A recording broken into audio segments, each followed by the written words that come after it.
The relationship between millennial managers and Gen Z employees is one of the most fascinating and critical dynamics in the workplace today. It's a story of two generations shaped by vastly different worlds who are now tasked with building the future together.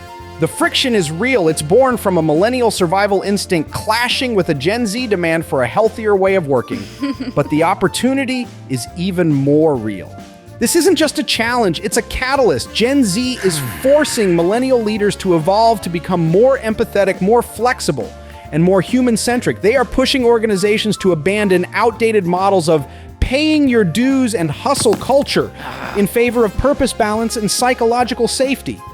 When millennials learn to lead with the empathy they always wish their bosses had, and when Gen Z learns to communicate their expectations with clarity and understand the pressures their young managers face, something incredible happens.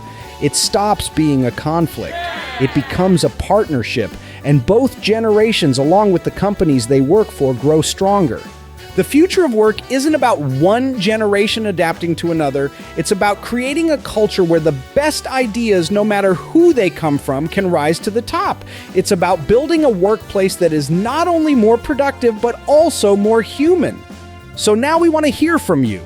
Are you a millennial boss navigating this new landscape? Or a Gen Z employee with experiences to share? What has your journey managing or being managed been like? Comment below and share your perspectives. We read every single one. And if you found this video helpful, please like and subscribe to the GENSHIFT channel. You won't want to miss our next episode.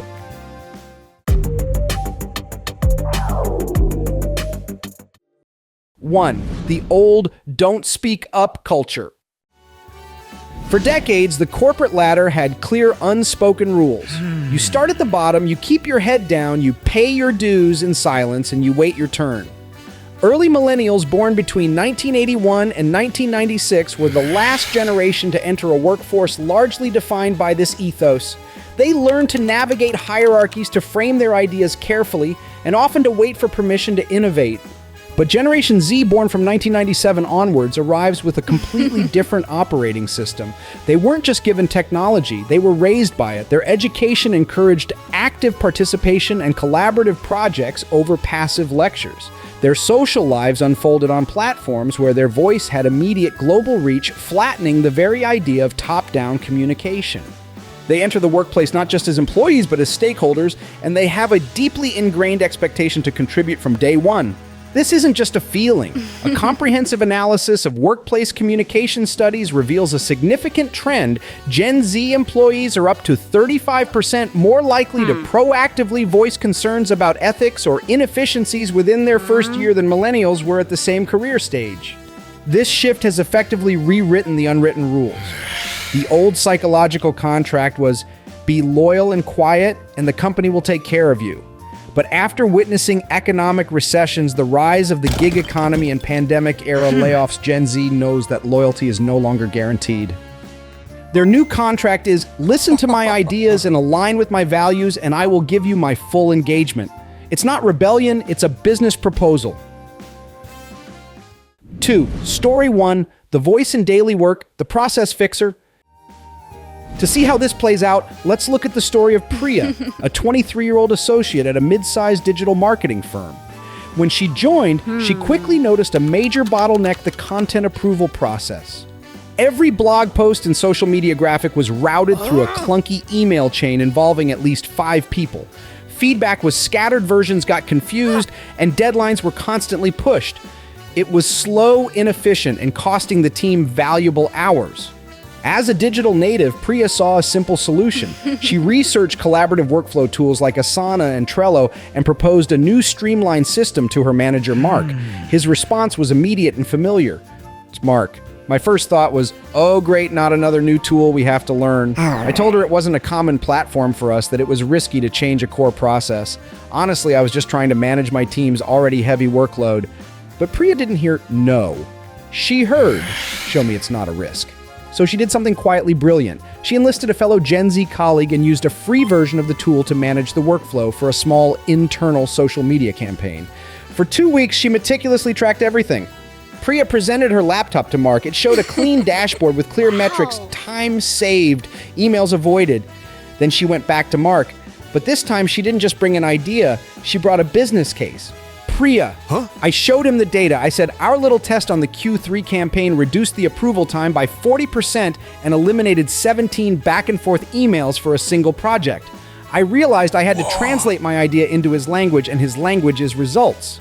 Convinced by the hard numbers, Mark agreed to a team-wide pilot. It was so successful that within 3 months, the tool was adopted across the entire company.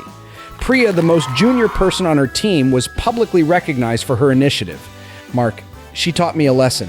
I was looking at her job title, but I should have been looking at her perspective. It made me realize that good ideas don't have an age requirement. 3. Story 2. The voice on culture and values, the wellness advocate. But what happens when the issue isn't a workflow, but something far more personal? Something like company culture itself. That's the challenge Leo, a 24-year-old analyst at a traditional finance firm, decided to take on. Leo's company had a work hard, play hard culture that often tipped into burnout.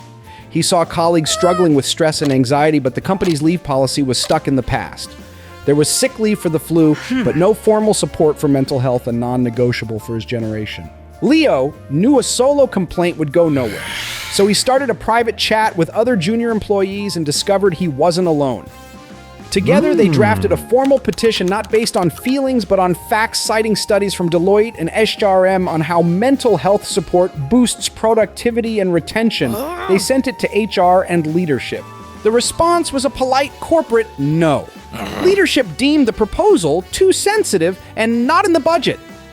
It was a classic case of institutional inertia. Leo, we realized they weren't going to listen to a petition from a few junior analysts. We had to change the conversation first. We had to make the problem of burnout visible and relatable to everyone, including the managers who were also feeling it. So they pivoted. They started a grassroots campaign, organizing voluntary lunch sessions on wellness and sharing resources on team channels. Slowly, they built a groundswell of support. And that's when they found a crucial ally, Sarah, a 34-year-old millennial manager. Sarah, I was hesitant to stick my neck out at first, but Leo's group wasn't just complaining. They were building a community and offering a solution. They reminded me that policies are supposed to serve the people doing the work. My role was to be the bridge to translate their why into the leadership's how. Sarah took their well-researched proposal and championed it in leadership meetings, framing it not as a perk, but as a strategic tool for talent retention. The result wasn't a total overhaul, but it was a start. The company agreed to pilot a quarterly wellness day, a paid day off for all employees to recharge. It was a compromise, but a major cultural victory sparked by the youngest voices in the company. 4. Expert commentary. The stories of Priya and Leo aren't just anecdotes, they are case studies in the new dynamics of workplace influence. Both highlight the critical importance of what we call psychological safety. Psychological safety isn't about being nice. It's about creating a culture where intellectual risks, like proposing a new tool and speaking difficult truths like advocating for mental health, are not just tolerated, but encouraged. Companies that thrive create formal and informal channels for this upward communication. It's not enough to say you have an open-door policy. You need structured mechanisms to listen. The evidence is compelling. An analysis of internal communication programs found that companies with dedicated employee voice initiatives, where feedback from junior staff is systematically reviewed, see a 25% higher rate of employee satisfaction and a 15% reduction in first-year turnover. For millennial managers, the key is to practice active listening. When a Gen Z employee speaks, put the phone down. Don't interrupt. Ask clarifying questions instead of immediately jumping to, "We've never done it that way before." Your goal isn't to agree, it's to understand. And for Gen Z, learn from Priya's story. An idea is a start, but a business case is a conversation. Back up your passion with data. Frame your proposal in terms of benefits to the team or the company, not just your personal preference. Persuasion is a skill, and in the corporate world, data is its language. 5. Gradual change, systemic listening. This shift is bigger than any one manager or employee. Forward-thinking companies are now institutionalizing these listening practices, hardwiring the Gen Z perspective into their DNA. Some are launching reverse mentoring programs where junior employees mentor senior leaders on everything from social media trends to inclusive language, flipping the traditional hierarchy on its head. Others are creating Gen Z advisory boards or youth councils, formal bodies that give the youngest generation a direct line to the C-suite, ensuring their insights on products, culture, and strategy are heard before major decisions are made. And we're seeing the rise of CEO listening forums and reverse town halls where top leaders intentionally bypass middle management to get unfiltered ground-level feedback directly from their newest employees. These aren't just PR stunts, they are becoming essential tools for gathering business intelligence.